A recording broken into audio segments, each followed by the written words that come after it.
Because Jesuit actions are centered on blind obedience to their superiors, they are told that they will never be held accountable for anything they do, not even by God. They are absolved of all personal responsibility as they become mere puppets for those that are higher up in the hierarchy. A professor told a student who was studying under him to become a Catholic priest, "You will never have to give an account to God for actions you do by the order of your legitimate superiors. If they were to deceive you, being themselves deceived, they alone would be responsible for the error you have committed. Your sin would be imputed to you as long as you follow the golden rule that is a base for all Christian philosophy and perfection, humility and obedience." See how deceitful this is? The superiors are basically saying, you'll never have to give an account of your actions to God, don't worry about it. This allows them to perpetrate any act in the belief that they are beyond judgment. If their superior tells them to carry out a murder, they think that if they obey, then God will not hold them accountable and will instead blame the superior. This is one method the hierarchy uses to overcome or bypass the conscience of an individual. When you combine this with the spiritual exercises that have taught them to suppress human emotion and imbue them with demons, you can see how they would become capable of some extreme acts of violence, and anything else for that matter.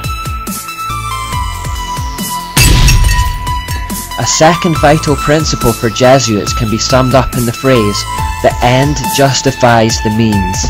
Remember this one, it's very important. Before this maxim, the ideas of absolute right and wrong completely vanish.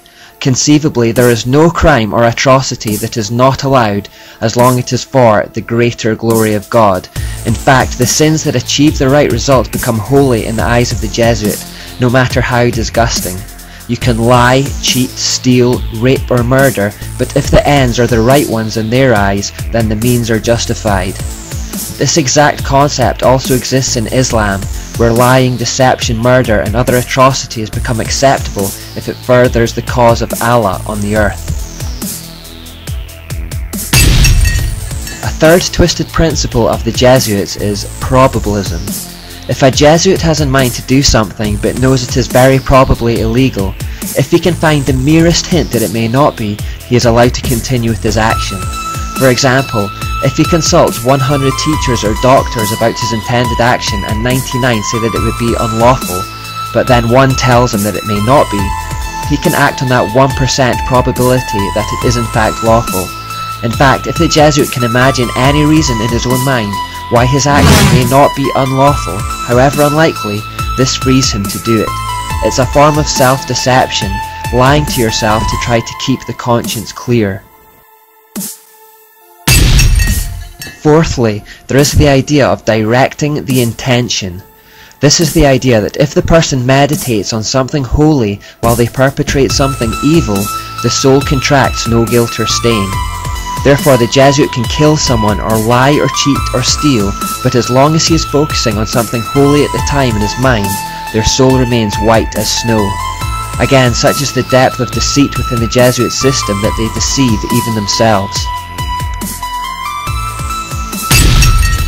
Fifthly and finally, there is the doctrine of equivocation or mental reservation. This policy allows the Jesuits to follow a secret policy while stating something completely different to the outside world. This is directly from the mysteries where secret doctrines and purposes were hidden under double meanings and secret symbols that seem quite innocent to the uninitiated. A Jesuit quoted, "It is permitted to use ambiguous terms, leading people to understand them in a different sense from that in which we understand them. A man may swear that he never did something, though he actually did, meaning within himself that he did not do so on such a day, or before he was born, or under any circumstances, while the words he employs may have no such sense as would discover his meaning."